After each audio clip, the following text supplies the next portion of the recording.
Tag-ulan na naman mga Coops. Kamusta kayo? Kamusta araw nyo? May gusto lang sana akong ikwento sa inyo. Tungkol to sa naging customer ko. Gusto ko lang ikwento sa inyo kasi nakakatawa lang. Kasi parang galit na galit siya sa mga MC Taxi na katulad ko. O ito, voice reveal na ha. Baka mawalan kayo ng gana manood niyan. Pakinggan nyo muna at tapusin to bago kayo mag-next ng video. Oh, umulan na kagad. Di pa nga ako nakapag-umpisa. Medyo matagal na din ito, bigla ko lang talaga naalala. Ang nangyari kasi, may pasahero ko noon na pinick up ko sa market. Nagbabadya na rin ang kalangitan noon.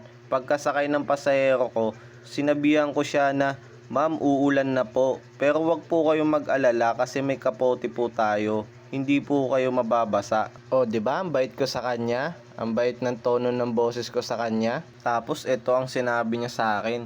"Talaga ba kuya? Uulan na nga yata."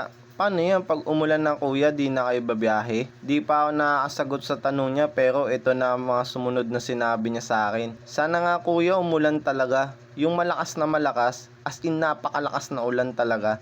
Para di na kayo makabiyahe." At wala na sa inyong makabiyahe pa. Alam nyo ba dahil sa inyo, dahil sa mga kagaya nyo, nawalan ng pasahero ang mga taxi, ang mga pasahero din ng jeep napunta na rin sa inyo. Tinanong ko siya ng, "Bakit po ma'am? Taxi driver po ba ang papa nyo o may kamag-anak po ba kayong taxi driver?" Kaso di niya ako sinasagot. Hanggang sa pagbaba niya at pagbayad niya sa akin, sinasabi niya, sana umulan daw talaga. Naka-cross finger pa talaga siya ha. Ang nasabi ko na lang sa kanya, "Ma'am, pasensya na po kung ganun po ang nangyari. Pasensya na talaga, sorry po." Naalala ko siya bigla kasi naging pasero ko ulit siya. O diba, small world. Sayang, di niya na yata ako naalala. Di niya na inopen ulit sa akin. Itatanong ko pa naman sa kanya kung galit pa din ba siya sa MC Taxi. Bakit sa MC Taxi pa rin siya sumasakay?